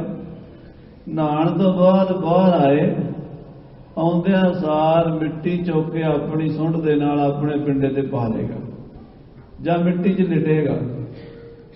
ਉਸੇ ਵੇਲੇ ਮਿੱਟੀ ਉਹਦੇ ਪਿੰਡੇ ਉੱਤੇ, ਤੁਸੀਂ ਜਦੋਂ ਵੀ ਹਾਥੀ ਨੂੰ ਨਵਾਓਗੇ, ਹਾਥੀ ਦਾ ਇਹ ਪੱਕਾ ਹੀ ਹੈ ਵੀ ਹਾਥੀ ਨੇ ਮਿੱਟੀ ਲੱਭਣੀ ਹੈ, ਉਹਨੇ ਮਿੱਟੀ 'ਚ ਲਿਟਣਾ। ਉਸ ਤੋਂ ਬਾਅਦ ਉਹਦਾ ਇਸ਼ਨਾਨ ਵੇਖੋ ਫਿਰ ਕੀ ਬਣਦਾ, ਚਿੱਕੜ ਗਾਰਾ ਉੱਤੇ ਹੋ ਜਾਂਦਾ। ਉਹਦੇ ਨਹਾਣ ਦਾ ਕੀ ਫਾਇਦਾ ਹੋਇਆ ਜੇ ਉਹਨੇ ਫਿਰ ਆਪਣੇ ਉੱਤੇ ਚਿੱਕੜ ਮਿੱਟੀ ਗਾਰਾ ਮਲ ਲਿਆ। ਉਹਦੀ ਸੁੰਦਰਤਾ ਤਾਂ ਨਾ ਬਣੀ, ਉਹਦੀ ਚਮਕ ਦਮਕ ਤਾਂ ਨਾ ਬਣੀ, ਉਹਦੇ ਮਿੱਟੀ ਨਾਲ ਗਾਰੇ ਨਾਲ ਲਿਬੜ ਗਏ। ਬਿਲਕੁਲ ਇਸੇ ਤਰ੍ਹਾਂ ਉਹ ਬੰਦਾ ਜਿਹੜਾ ਕੋਈ ਦਾਨ ਪੁੰਨ ਤੀਰਥ ਇਸ਼ਨਾਨ ਕਰਕੇ ਕਹਿੰਦਾ ਮੈਂ ਕੀਤਾ, ਮਹਾਰਾਜ ਕਹਿੰਦੇ ਇਹ ਦਾਨ ਪੁੰਨ ਤੀਰਥ ਯਾਤਰਾ ਦਾ ਤਾਂ ਕਰਨੀ ਸੀ ਵੀ ਮਨ ਚੋਂ ਮੈਂ ਨਿਕਲੇ, ਹੰਕਾਰ ਨਿਕਲੇ, ਪਰ ਹੰਕਾਰ ਨਾਲ ਹੋਰ ਮੈਲਾ ਹੋ ਗਿਆ, ਸਾਰਾ ਕੁਝ ਹੀ ਨਿਸਫਲ ਚਲਾ ਗਿਆ, ਸਭ ਕੁਝ ਬੇਕਾਰ ਚਲਾ ਗਿਆ। ਸੱਚੇ ਪਾਤਸ਼ਾਹ ਧੰਨ ਗੁਰੂ ਤੇਗ ਬਹਾਦਰ ਸਾਹਿਬ ਜੀ ਫਰਮਾਨ ਕਰ ਰਹੇ। ਹਾਂਜੀ, ਸਿਰ ਕੰਪਿਓ ਪਗ ਡਗਮਗੈ। ਸੱਚੇ ਪਾਤਸ਼ਾਹ ਕਹਿੰਦੇ, ਕਈ ਲੋਕ ਕਹਿੰਦੇ ਸੀ ਬੁੱਢੇ ਬਾਰੇ ਨਾਮ ਜਪ ਲਾਂਗੇ, ਹੁਣ ਕਹੀਏ ਨਾ ਵੀ ਭਾਈ ਨਾਮ ਜਪ ਲਓ, ਬਾਣੀ ਪੜ੍ਹ ਲਓ, ਅੰਮ੍ਰਿਤ ਵੇਲਾ ਸੰਭਾਲ ਲਓ, ਤੇ ਨਹੀਂ ਉੱਠਦੇ ਸਾਧ ਸੰਗਤ, ਨਹੀਂ ਆਉਂਦੇ। ਕਹਿੰਦੇ ਅਜੇ ਤਾਂ ਖਾਣ ਪੀਣ ਦਾ ਟਾਈਮ ਹੈ, ਅਜੇ ਤਾਂ ਮੌਜ ਮਸਤੀ ਕਰਨ ਦਾ ਸਮਾਂ, ਹੁਣੇ ਹੀ ਅਸੀਂ ਅੰਮ੍ਰਿਤ ਛਕ ਲਈਏ, ਹੁਣੇ ਹੀ ਬਾਬੇ ਬਣ ਜਾਈਏ। ਉਹ ਇਸੇ ਖਿਆਲ ਵਿੱਚ ਵੀ ਅਸੀਂ ਬੁੱਢੇ ਹੋ ਕੇ ਕਰਾਂਗੇ, ਆਪਣੀ ਜਵਾਨੀ ਵਿਸ਼ੇ ਵਿਕਾਰਾਂ ਵਿੱਚ ਗੁਆ ਲੈਂਦੇ ਹਾਂ। ਗੁਰੂ ਤੇਗ ਬਹਾਦਰ ਸਾਹਿਬ ਜੀ ਹੁਣ ਬੁਢੇਪੇ ਦੀ ਦਸ਼ਾ ਦੱਸਦੇ ਆ। ਕਹਿੰਦੇ ਆ ਗਿਆ ਬੁਢੇਪਾ, ਸਿਰ ਕੰਬਿਓ ਪਗ ਡਗਮਗੈ। ਉਹ ਬੁਢੇਪੇ 'ਚ ਸਿਰ ਕੰਬਣ ਲੱਗ ਜਾਂਦਾ, ਪੈਰ ਡਗਮਗਾ ਜਾਂਦੇ ਨੇ, ਪੈਰ ਰੱਖਦਾ ਕਿਸੇ ਹੋਰ ਪਾਸੇ, ਜਾਂਦਾ ਕਿਸੇ ਹੋਰ ਪਾਸੇ, ਸਿੱਧਾ ਤੁਰ ਨਹੀਂ ਸਕਦਾ ਬੁਢੇਪੇ ਵਿੱਚ। ਸਿਰ ਕੰਬਿਓ, ਸਿਰ ਕੰਬਣ ਲੱਗ ਜਾਂਦਾ, ਬਿਮਾਰੀਆਂ ਘੇਰ ਲੈਂਦੀਆਂ ਨੇ। ਸਿਰ ਕੰਬਿਓ, ਬੁਢੇਪੇ 'ਚ ਸਿਰ ਕੰਬਦਾ ਹੈ, ਪੈਰ ਡਗਮਗਾਉਂਦੇ ਨੇ। ਹਾਂਜੀ, ਨੈਣ ਜੋਤ ਤੇ ਹੀਨ। ਅੱਖਾਂ 'ਚ ਦਿਸਣਾ ਘਟ ਜਾਂਦਾ, ਨੈਣ ਜੋਤ ਤੇ ਹੀਨ, ਅੱਖਾਂ ਦੀ ਜੋਤ ਮੱਧਮ ਪੈ ਜਾਂਦੀ ਹੈ। ਜਿਹੜੇ ਜਵਾਨੀ ਵਿੱਚ ਗੁਰਬਾਣੀ ਨਹੀਂ ਸੀ ਪੜ੍ਹਦੇ, ਬੁਢੇਪੇ ਵਿੱਚ ਪੜ੍ਹਨ ਦੀ ਕੋਸ਼ਿਸ਼ ਵੀ ਕਰਦੇ ਨੇ, ਪੜ੍ਹੀ ਨਹੀਂ ਜਾਂਦੀ, ਅੱਖਾਂ ਸਾਥ ਨਹੀਂ ਦਿੰਦੀਆਂ। ਇਸ ਕਰਕੇ ਮਹਾਰਾਜ ਨੇ, ਸਤਿਗੁਰਾਂ ਨੇ ਤਾਂ ਸਾਨੂੰ ਇਹੀ ਕਿਹਾ ਵੀ ਬਚਪਨ ਤੇ ਜਵਾਨੀ ਬਹੁਤ ਸੁਨਹਿਰੀ ਸਮਾਂ, ਛੋਟੇ ਹੁੰਦਿਆਂ ਲੱਗੋ। ਅਬ ਨਾ ਭਜਸ ਭਜਸ ਕਬ ਭਾਈ, ਆਵੇ ਅੰਤ ਨਾ ਭਜਿਆ ਜਾਈ। ਤੇ ਜਦੋਂ ਬੁਢੇਪਾ ਆ ਗਿਆ, ਨੈਣ ਜੋਤ ਤੇ ਹੀਨ, ਉਸ ਵੇਲੇ ਫਿਰ ਕੁਝ ਨਹੀਂ ਹੋਣਾ। ਅੱਖਾਂ 'ਚੋਂ ਦਿਸਣਾ ਨਹੀਂ, ਕੰਨਾਂ ਤੋਂ ਸੁਣਨਾ ਨਹੀਂ। ਅੱਖੀਂ ਦੇਖ ਪਤੀਲੀਆਂ, ਸੁਣ ਸੁਣ ਰੀਣੇ ਕੰਨ, ਸਾਖ ਪਕੰਦੀ ਆਈਆ ਹੋਰ ਕਰੇਂਦੀ ਵਨ। ਮਹਾਰਾਜ ਕਹਿੰਦੇ ਅੱਖੀਂ ਦੇਖ ਪਤੀਲੀਆਂ, ਅੱਖਾਂ ਵੇਖ ਵੇਖ ਕੇ ਪੱਕ ਗਈਆਂ, ਤੇ ਸੁਣ ਸੁਣ ਰੀਣੇ ਕੰਨ, ਸੁਣ ਸੁਣ ਕੇ ਕੰਨ ਵੀ ਰੀਣੇ ਹੋ ਗਏ, ਉਹਨਾਂ ਦੇ ਵਿੱਚ ਝੱਫੇ ਚੜ ਗਏ। ਕਹਿੰਦਾ ਮੈਨੂੰ ਸੁਣਿਆ ਨਹੀਂ, ਦੁਬਾਰਾ ਦੱਸੋ। ਮਸ਼ੀਨਾਂ ਲਵਾ ਕੇ ਸੁਣਦਾ, ਫਿਰ ਵੀ ਸੁਣਾਈ ਨਹੀਂ ਦਿੰਦਾ। ਪਹਿਲਾਂ ਤੇ ਗੁਰਬਾਣੀ ਸੁਣਦਾ ਨਹੀਂ ਸੀ, ਹੁਣ ਸੁਣਨ ਦੀ ਕੋਸ਼ਿਸ਼ ਵੀ ਕਰੇ, ਸੁਣੀ ਜਾਂਦੀ ਕੋਈ। ਇਸ ਕਰਕੇ ਸੱਚੇ ਪਾਤਸ਼ਾਹ ਕਹਿ ਰਹੇ ਨੇ, ਬੁਢੇਪੇ ਦੇ ਵਿੱਚ ਸਿਰ ਕੰਪਿਓ, ਪੱਗ ਡਗਮਗੇ, ਨੈਣ ਜੋਤ ਤੇ ਹੀਨ, ਅੱਖਾਂ ਦੀ ਜੋਤ ਘਟ ਗਈ ਹੈ। ਕਹੋ ਨਾਨਕ ਇਹ ਬਿਦ ਭਈ। ਮਹਾਰਾਜ ਧੰਨ ਗੁਰੂ ਤੇਗ ਬਹਾਦਰ ਸਾਹਿਬ ਜੀ ਦੋਵੇਂ ਨਾਨਕ ਫਰਮਾਨ ਕਰਦੇ, ਇਹ ਬਿਦ ਭਈ। ਇਸ ਤਰ੍ਹਾਂ ਦੀ ਹਾਲਤ, ਇਸ ਤਰ੍ਹਾਂ ਦਾ ਇਸ ਜੀਵ ਦਾ ਬਣ ਗਿਆ ਸਾਰਾ ਢਾਂਚਾ ਬੁਢੇਪੇ ਦੇ ਵਿੱਚ। ਸਾਰੇ ਹੀ ਅੰਗ ਕੰਮ ਨਹੀਂ ਕਰਦੇ, ਅੱਖਾਂ ਨਹੀਂ ਕੰਮ ਕਰਦੀਆਂ, ਕੰਨ ਨਹੀਂ ਕੰਮ ਕਰਦੇ, ਹੱਥ ਪੈਰ ਨਹੀਂ ਕੰਮ ਕਰਦੇ, ਰਸਨਾ ਤੋਂ ਬਾਣੀ ਬੋਲ ਵੀ ਨਹੀਂ ਸਕਦਾ, ਬੋਲਿਆ ਵੀ ਨਹੀਂ ਜਾਂਦਾ। ਜਵਾਨੀ 'ਚ ਸਾਰੀਆਂ ਸਾਧ ਸੰਗਤ ਦੀ ਸਹੂਲਤਾਂ ਰੱਬ ਨੇ ਸਾਨੂੰ ਦਿੱਤੀਆਂ ਨੇ। ਜਿਹੜੇ ਮੇਰੇ ਨੌਜਵਾਨ ਵੀਰ ਇੱਥੇ ਬੈਠੇ ਨੇ, ਉਹ ਇਹ ਗੱਲ ਸੋਚਣ, ਬਈ ਇਹ ਸੁਨਹਿਰੀ ਮੌਕਾ ਹੈ, ਹੁਣੇ ਹੀ, ਅੱਜ ਹੀ ਆਪਾਂ ਸੋਚੀਏ ਵੀ ਗੁਰੂ ਗ੍ਰੰਥ ਸਾਹਿਬ ਜੀ ਮਹਾਰਾਜ ਦੇ ਚਰਨੀ ਲੱਗਣਾ। ਇੱਕ ਅੰਗ ਤਾਂ ਰੋਜ਼ ਪੜ੍ਹ ਲਿਆ ਕਰੋ, ਇੱਕ ਅੰਗ ਹੀ ਪੜ੍ਹ ਲਿਆ ਕਰੋ, ਇੱਕ ਸ਼ਬਦ ਹੀ ਪੜ੍ਹ ਲਿਆ ਕਰੋ। ਸ਼ੁਰੂਆਤ ਇੱਕ ਤੋਂ ਕਰੋਗੇ, ਆਪੇ ਗੱਲ ਬਣ ਜਾਣੀ। ਇੱਕ ਅੰਗ ਵੱਧ ਤੋਂ ਵੱਧ 2 ਮਿੰਟ ਲੱਗਦੇ ਆ। 24 ਘੰਟਿਆਂ ਚੋਂ ਕਿਆ 2 ਮਿੰਟ ਵੀ ਨਹੀਂ ਕੱਢ ਸਕਦੇ? ਤੁਹਾਡੇ ਮੋਬਾਈਲ 'ਚ ਗੁਰੂ ਗ੍ਰੰਥ ਸਾਹਿਬ ਹੈ। ਸਾਰਾ ਦਿਨ ਫੇਸਬੁੱਕ ਵਟਸਐਪ ਦੇਖਦੇ ਆ, ਇੱਧਰ ਉੱਧਰ ਦੀਆਂ ਗੱਲਾਂ, ਕਿਆ ਗੁਰਬਾਣੀ ਦਾ ਇੱਕ ਸ਼ਬਦ ਅਰਥਾਂ ਸਮੇਤ ਨਹੀਂ ਪੜ੍ਹ ਸਕਦੇ? ਅੱਜ ਹੀ ਲੱਗ ਜਾਓ ਭਾਈ, ਸਮਾਂ ਹੈ, ਫਿਰ ਇਹ ਮੌਕਾ ਹੱਥ ਨਹੀਂ ਆਉਣਾ। ਬੁਢੇਪੇ ਵਿੱਚ ਨਹੀਂ ਗੱਲ ਬਣਨੀ, ਨਹੀਂ ਬਣਨੀ, ਨਹੀਂ ਬਣਨੀ। ਗੁਰੂ ਤੇਗ ਬਹਾਦਰ ਸਾਹਿਬ ਬਾਰ-ਬਾਰ ਕਹਿ ਰਹੇ ਨੇ। ਨਾਲੇ ਫਿਰ ਹੋਰ ਗੱਲ ਹੈ, ਜਿਹੜੀਆਂ ਆਦਤਾਂ ਹੁਣ ਪੈ ਗਈਆਂ ਨਾ, ਉਹਨਾਂ ਨੇ ਨਾਲ ਜਾਣਾ ਅੱਗੇ ਤੱਕ। ਜਿਹੜੇ ਖਿਆਲ ਅੱਗੇ ਤੁਸੀਂ ਕੀ ਸੋਚਦੇ ਵੀ ਤੁਹਾਡੇ ਖਿਆਲ ਚੰਗੇ ਹੋਣਗੇ? ਅੱਗੇ ਖਿਆਲ ਚੰਗੇ ਨਹੀਂ ਹੋਣੇ, ਅੱਗੇ ਖਿਆਲ ਮਾੜੇ ਹੀ ਪੱਕਣੇ, ਜਿਹੜੇ ਪਕਾ ਰਹੇ ਹੋ ਹੀ ਪੱਕਣੇ। ਅੰਦਰ ਜੋ ਕੁਝ ਆਪਾਂ ਭੋਜਨ ਖਾਂਦੇ ਨਾ, ਜਿੱਦਾਂ ਦਾ ਭੋਜਨ ਖਾਂਦੇ ਉਦਾਂ ਦਾ ਖੂਨ ਬਣਦਾ, ਉਦਾਂ ਦਾ ਸਰੀਰ ਬਣਦਾ। ਇੱਦਾਂ ਜੋ ਕੁਝ ਅੱਖਾਂ ਨਾਲ, ਕੰਨਾਂ ਨਾਲ ਅੰਦਰ ਜਾਂਦਾ, ਜੋ ਖਿਆਲ ਅੰਦਰ ਜਾਂਦੇ ਨੇ, ਜੋ ਆਲੇ ਦੁਆਲੇ ਸਾਡੇ, ਉਹ ਹੀ ਸਾਡਾ ਅੰਤਸ਼ਕਰਨ ਬਣਦਾ, ਉਦਾਂ ਸਾਡਾ ਮਨ ਬਣਦਾ। ਤੇ ਮਨ ਰੋਜ਼ ਮੈਲਾ ਹੀ ਹੋ ਰਿਹਾ, ਮਨ ਸਾਫ਼ ਨਹੀਂ ਹੋ ਰਿਹਾ। ਅੱਗੇ ਜਾ ਕੇ ਬੁਢੇਪੇ 'ਚ ਕਹੋ ਵੀ ਮਨ ਬੜਾ ਸਾਫ਼ ਹੋ ਜਾਏਗਾ, ਇਹ ਭੁਲੇਖਾ ਛੱਡ ਦਿਓ। ਦੇਵਤਿਆਂ ਦੀਆਂ ਬੋਟੀਆਂ ਨਹਾ ਰਹੀਆਂ ਸੀ। 16 ਸਾਲਾਂ ਦਾ ਮੁੰਡਾ, ਗੱਭਰੂ ਨੌਜਵਾਨ, ਮੁੱਛ ਫੁੱਟਦੀ, ਸੁਖਦੇਵ ਮੁਨੀ ਲੰਘਿਆ। ਸੁਖਦੇਵ ਮੁਨੀ, ਜਿਹੜਾ ਗੁਰੂ ਗ੍ਰੰਥ ਸਾਹਿਬ ਬਹੁਤ ਵਾਰ ਜ਼ਿਕਰ ਆਉਂਦਾ। ਸੁਖਦੇਵ ਮੁਨੀ ਨੂੰ ਬ੍ਰਹਮ ਗਿਆਨੀ ਮੰਨਿਆ ਗੁਰੂ ਮਹਾਰਾਜ ਦੀ ਬਾਣੀ ਵਿੱਚ। ਉਹ ਲੰਘਿਆ, ਉਹਨਾਂ ਬੀਬੀਆਂ ਨੇ ਪਰਦਾ ਨਹੀਂ ਕੀਤਾ। ਇਹ ਕਥਾ ਬੜੀ ਪ੍ਰਸਿੱਧ ਹੈ। ਉਹਨਾਂ ਨੇ ਕੋਈ ਪਰਦਾ ਨਹੀਂ ਕੀਤਾ। 2 ਮਿੰਟ ਪਿੱਛੋਂ ਉਹਦਾ ਬੁੱਢਾ ਪਿਓ ਵੇਦ ਵਿਆਸ ਲੰਘਿਆ, ਸਾਰੀਆਂ ਨੇ ਪਰਦਾ ਕਰ ਲਿਆ। ਵੇਦ ਵਿਆਸ ਹੁਣ ਬੜਾ ਗਿਆਨੀ ਸੀ, ਉਹ ਰੁਕ ਗਿਆ। ਕਹਿਣ ਲੱਗਾ, ਬੀਬੀਓ, ਵੀ ਜਦੋਂ ਮੇਰਾ ਨੌਜਵਾਨ ਮੁੰਡਾ ਲੰਘਿਆ, ਪੁੱਤਰ ਮੇਰਾ, ਤੁਸੀਂ ਪਰਦਾ ਕੋਈ ਨਹੀਂ ਕੀਤਾ, ਤੇ ਮੈਂ ਲੰਘਿਆ, ਮੈਂ ਤਾਂ ਬੁੱਢਾ ਬੰਦਾ ਆ, ਮੇਰੇ ਤੇ ਅੱਖਾਂ ਨੂੰ ਨਹੀਂ ਦਿਖਦਾ, ਤੇ ਮੇਰੇ ਤੇ ਗੋਡੇ ਤੇ ਮੈਂ ਤੇ ਖੂੰਡੀ ਨਾਲ ਤੁਰਨ ਵਾਲਾ, ਤੇ ਤੁਸੀਂ ਮੇਰੇ ਤੋਂ ਪਰਦਾ ਕਰ ਲਿਆ। ਉਹ ਕਹਿਣ ਲੱਗੀਆਂ, ਬਾਬਾ, ਉਹ ਜਿਹੜਾ ਤੇਰਾ ਲੜਕਾ ਹੈ ਨਾ, ਉਹਨੂੰ ਦੁਨੀਆ ਦੀ ਹਵਾ ਨਹੀਂ ਲੱਗੀ, ਉਹ ਦੁਨੀਆ ਤੋਂ ਅਜੇ ਬਚਿਆ ਹੋਇਆ, ਤੇ ਤੈਨੂੰ ਸਾਰੀ ਦੁਨੀਆ ਦਾ ਗਿਆਨ, ਚੰਗਾ ਵੀ ਮਾੜਾ ਵੀ, ਤੇਰੇ ਤੋਂ ਪਰਦਾ ਕੀਤਾ। ਇਹ ਗੱਲ ਸਮਝੀਏ, ਵੀ ਇਹ ਨਾ ਸਮਝੋ ਵੀ ਬੁਢੇਪਾ ਬੜਾ ਸੁੱਚਾ ਹੋਣਾ।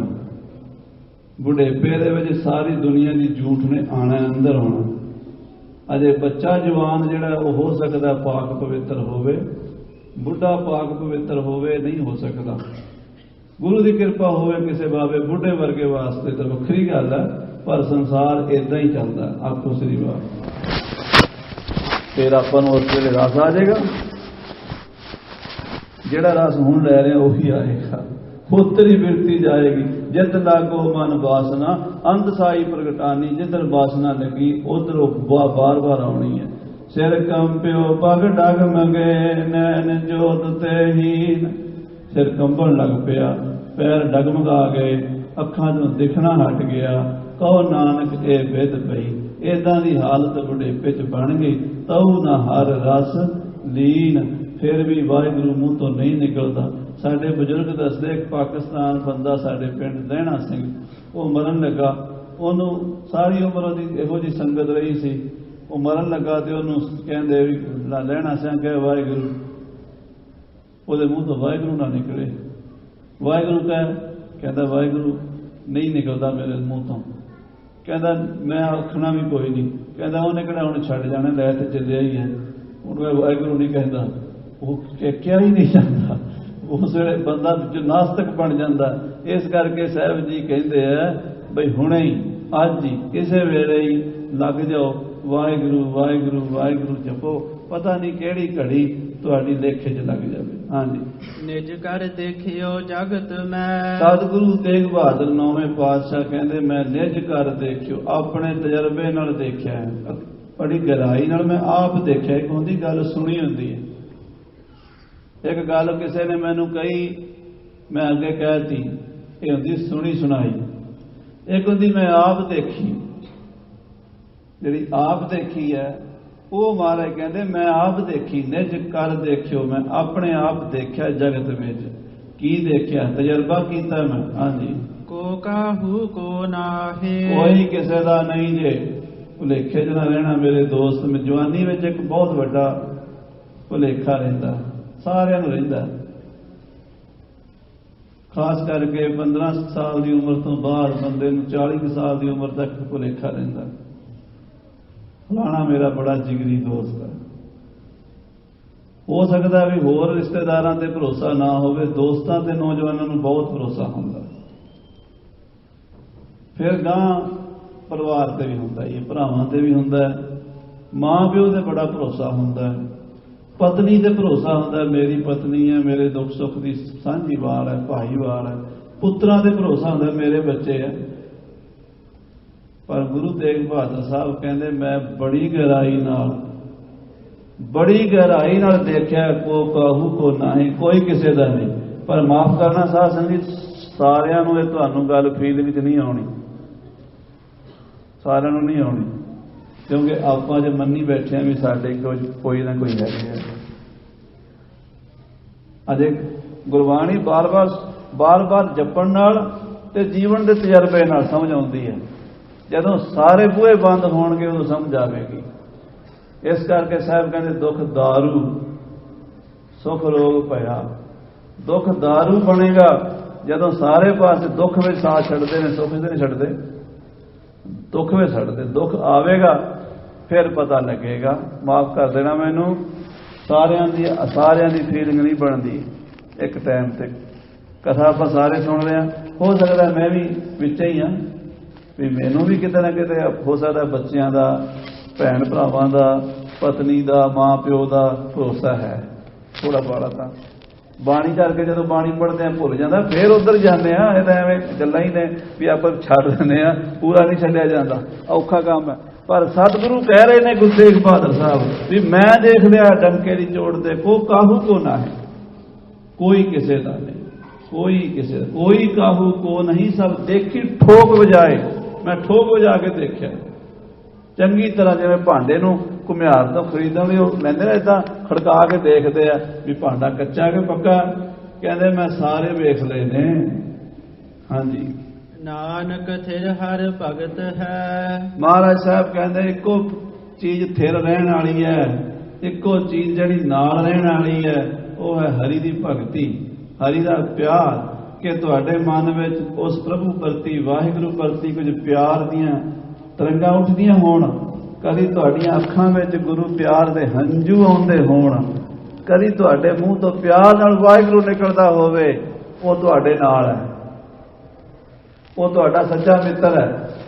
ਉਹ ਪਰਮੇਸ਼ਰ ਮਿੱਤਰ ਹੈ। ਉਹਦੀ ਭਗਤੀ ਤੁਹਾਡੀ ਮਿੱਤਰ ਹੈ। ਉਹਦਾ ਵਿਸ਼ਵਾਸ ਤੁਹਾਡਾ ਮਿੱਤਰ ਹੈ।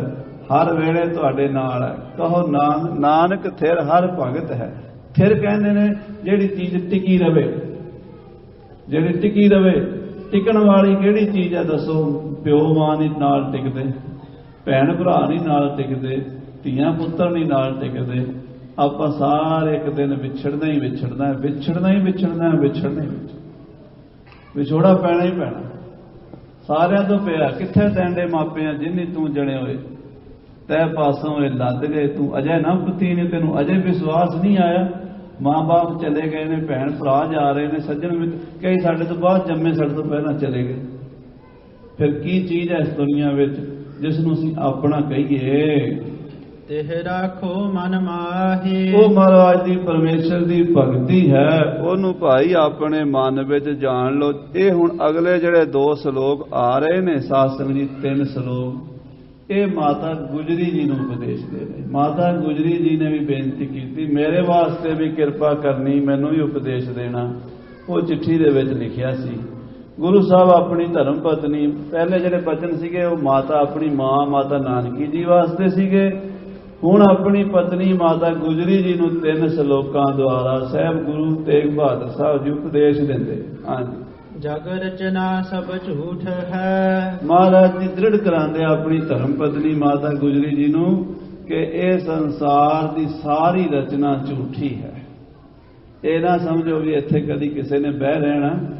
ਜਗ ਰਚਨਾ ਜਿੰਨਾ ਵੀ ਜਗਤ ਵਿੱਚ ਜੋ ਕੁਝ ਵੀ ਹੈ, ਕੋਈ ਹੋ ਸਕਦਾ 1000 ਸਾਲ ਰਹਿਣ ਵਾਲੀ ਬਿਲਡਿੰਗ ਹੋਵੇ, ਕੋਈ ਹੋ ਸਕਦਾ 5000 ਸਾਲ ਖੜੇ ਰਹਿਣ ਵਾਲੀ ਬਿਲਡਿੰਗ ਵੀ ਬਣਾ ਦੇਵੇ, ਫਿਰ ਵੀ ਡਿੱਗੇਗੀ ਨਾ, ਇੱਕ ਦਿਨ ਢਹੇਗੀ ਕਿ ਨਾ ਢਹੇਗੀ।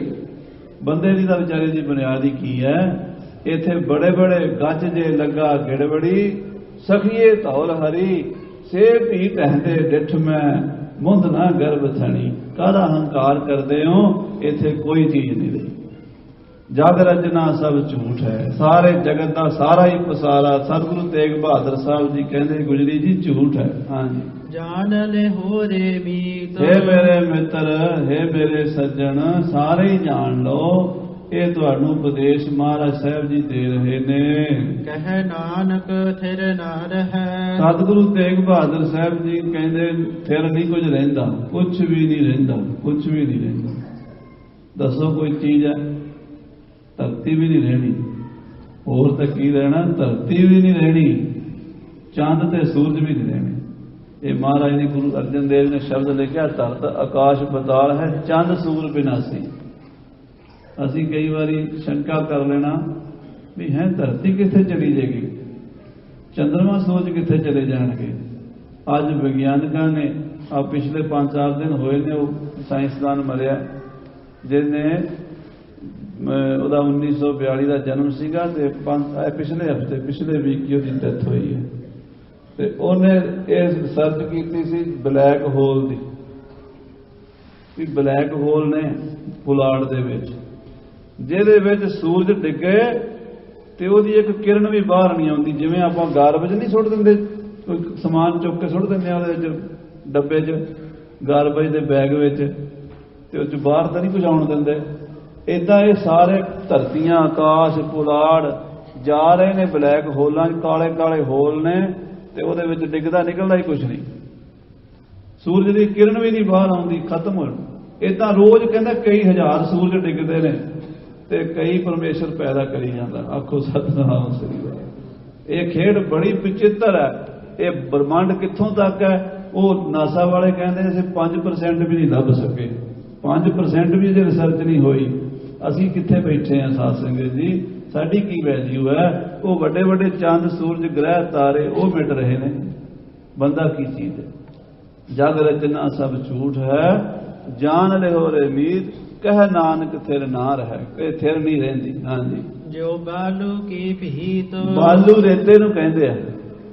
ਬੱਚੇ ਰੇਤੇ ਦੀ ਕੰਧ ਬਣਾਉਂਦੇ ਨੇ, ਰੇਤੇ ਦਾ ਘਰ ਬਣਾਉਂਦੇ ਨੇ, ਛੋਟੀਆਂ ਛੋਟੀਆਂ ਰੇਤੇ ਦੀਆਂ ਇਦਾਂ ਕੰਧਾਂ ਗਿੱਲਾ ਰੇਤਾ ਕਰਕੇ ਖੜੀਆਂ ਕਰਕੇ ਉੱਤੇ ਭਾਰੀ ਦੇ ਡੰਡੇ ਤੀਲੇ ਲੈ ਕੇ ਛੱਤਾਂ ਵੀ ਪਾ ਦਿੰਦੇ ਨੇ ਤੇ ਉਹ ਕਹਿੰਦੇ ਵੀ ਸਾਡਾ ਘਰ ਬਣ ਗਿਆ।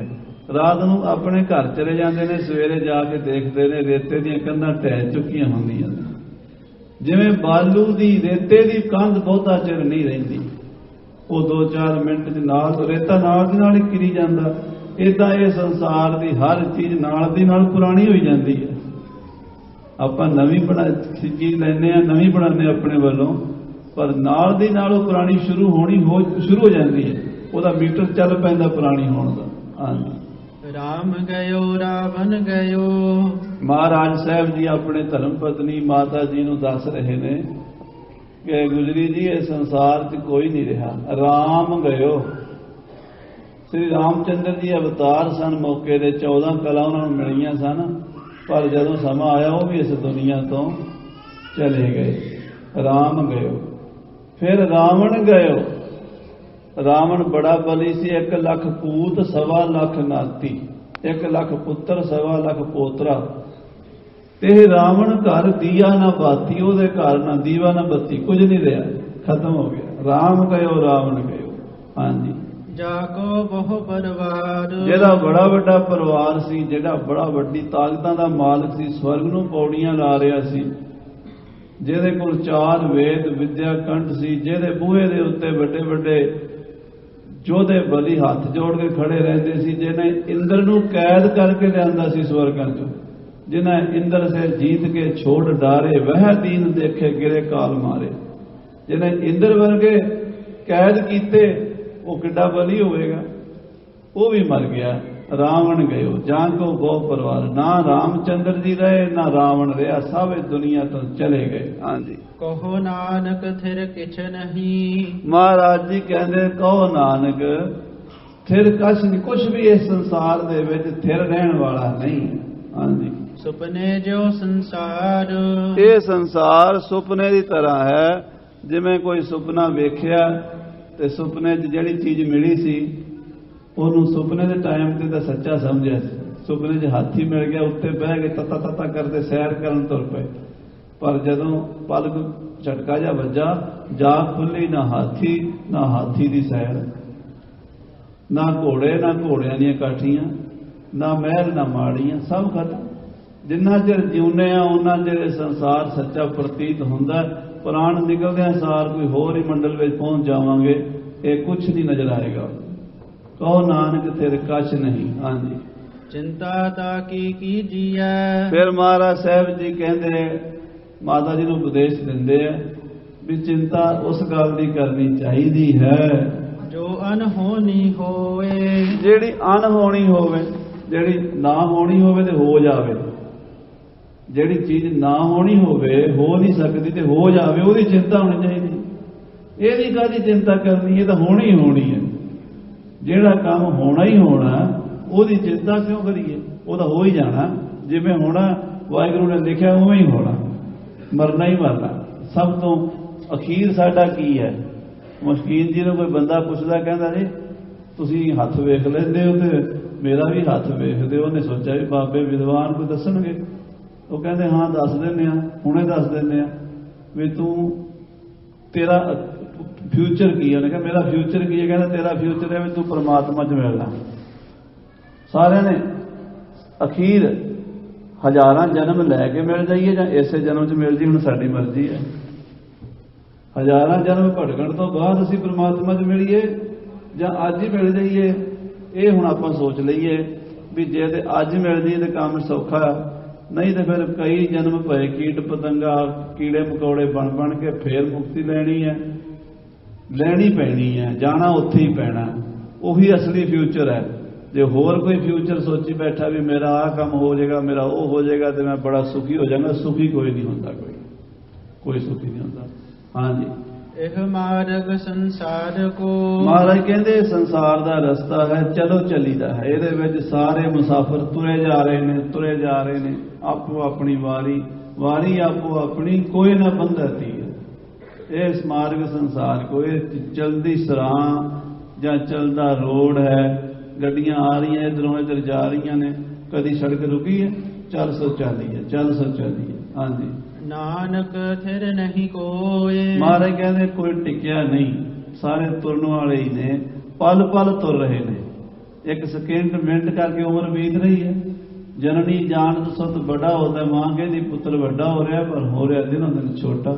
ਹਾਂਜੀ ਜੋ ਉਪਜਿਓ ਸੋ ਬਿਨਸ ਹੈ। ਜਿਹੜਾ ਵੀ ਪੈਦਾ ਹੋਇਆ ਹੈ ਉਹ ਬਿਨਸ ਜਾਏਗਾ, ਉਹ ਖਤਮ ਹੋ ਜਾਏਗਾ। ਹਾਂਜੀ ਪਰੋ ਆਜ ਕੇ ਕਾਲ। ਭਾਵੇਂ ਕਿ ਅੱਜ ਤੇ ਕੋਈ ਕੱਲ, ਵਾਰੀ ਵਾਰੀ। ਇਹ ਨਹੀਂ ਪਤਾ ਸਾਡਾ ਅੱਜ ਹੀ ਟਾਈਮ ਆ ਜਾਣਾ, ਇਹ ਨਹੀਂ ਪਤਾ ਕੱਲ ਆਉਣਾ। ਸਾਲ ਲੰਘ ਜੇ, 2 ਸਾਲ ਲੰਘ ਜੇ, ਹੱਦ ਕਿੰਨੇ ਦਾ 100 ਸਾਲ ਲੰਘ ਜਾਏਗਾ, ਫੇਰ ਵੀ ਜਾਣਾ ਹੀ ਪੈਣਾ। ਆਖੋ ਸ੍ਰੀ ਵਾਹਿਗੁਰੂ। ਜੇ 100 ਵਰਿਆਂ ਜੀਵਣਾ ਭੀ ਤਨ ਹੋ ਸੀਖੇ, 100 ਸਾਲ ਬਾਅਦ ਵੀ ਜਾਣਾ ਹੀ ਪੈਣਾ। ਇਸ ਕਰਕੇ ਸੱਚੇ ਪਾਤਸ਼ਾਹ ਨੇ ਕਹਿ ਦਿੱਤਾ ਪਰੋ ਆਜ ਕੈ ਕਾਲ। ਹਾਂਜੀ ਨਾਨਕ ਹਰ ਗੁਣ ਗਾਏ ਲੈ। ਸੋ ਮਹਾਰਾਜ ਸਾਹਿਬ ਜੀ ਕਹਿੰਦੇ ਨਾਨਕ ਹਰ ਗੁਣ ਗਾਏ ਲੈ। ਮਹਾਰਾਜ ਸਾਹਿਬ ਜੀ ਦੇ, ਪਰਮੇਸ਼ਰ ਜੀ ਦੇ, ਵਾਹਿਗੁਰੂ ਜੀ ਦੇ ਗੁਣ ਗਾ ਲੈ, ਪਰਮੇਸ਼ਰ ਦੀ ਭਗਤੀ ਕਰ ਲੈ। ਉਸ ਪ੍ਰਕਰਤੇ ਪੁਰਖ ਨੂੰ ਜਿਸ ਨੇ ਤੈਨੂੰ ਸਾਜਿਆ ਹੈ, ਜਿਸ ਪਰਵਤਗਾਰ ਨੇ ਦੁਨੀਆ 'ਚ ਤੈਨੂੰ ਭੇਜਿਆ ਹੈ, ਜਿਸ ਨੇ ਤੈਨੂੰ 2 ਅੱਖਾਂ ਦਿੱਤੀਆਂ, 2 ਕੰਨ ਦਿੱਤੇ, 2 ਪੈਰ ਦਿੱਤੇ, 2 ਹੱਥ ਦਿੱਤੇ, ਬੁੱਧੀ ਦਿੱਤੀ, ਮਤ ਦਿੱਤੀ, ਗਿਆਨ ਦਿੱਤਾ, ਉਹਦੇ ਗੁਣ ਗਾ ਲੈ।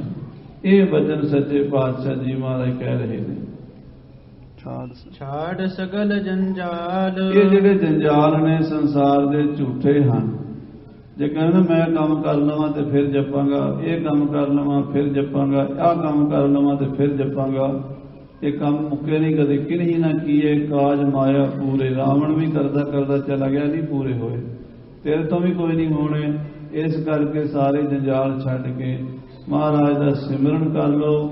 ਗੁਰੂ ਤੇਗ ਬਹਾਦਰ ਸਾਹਿਬ ਜੀ ਇਹ ਬਚਨ ਜਦੋਂ ਗਏ ਹਨ, ਫਿਰ ਅੱਗੇ ਦੋਹਰਾ ਆਪਣੇ ਪੁੱਤਰ ਸ੍ਰੀ ਗੁਰੂ ਗੋਬਿੰਦ ਸਿੰਘ ਸਾਹਿਬ ਦੀ ਪ੍ਰੀਖਿਆ ਲੈਣ ਲਈ ਲਿਖਿਆ ਹੈ। ਉਹ ਦੋਹਰੇ ਦੇ ਵਿੱਚ ਮਹਾਰਾਜ ਆਪਣੇ ਪੁੱਤਰ ਦੀ ਰੂਹਾਨੀ ਪਾਵਰ ਨੂੰ ਪਰਖਦੇ ਹੈ ਵੀ ਮੇਰਾ ਪੁੱਤਰ ਕੀ ਜਵਾਬ ਦਿੰਦਾ ਹੈ। ਤੇ 10ਵੇਂ ਪਾਤਸ਼ਾਹ ਨੇ ਉਸ ਦਾ ਜਵਾਬ ਲਿਖ ਕੇ ਭੇਜਿਆ। ਉਹ ਦੋਹਰੇ ਤੇ 3 ਹੋਰ ਸ਼ਲੋਕ ਆਪਾਂ ਅੱਗੇ ਅਗਲੇ ਪ੍ਰਕਰਣਾਂ ਸਰਵਣ ਕਰਾਂਗੇ। ਸਮੇਂ ਦੇ ਲਿਹਾਜ਼ ਨਾਲ ਸਮਾਪਤੀ ਹੈ।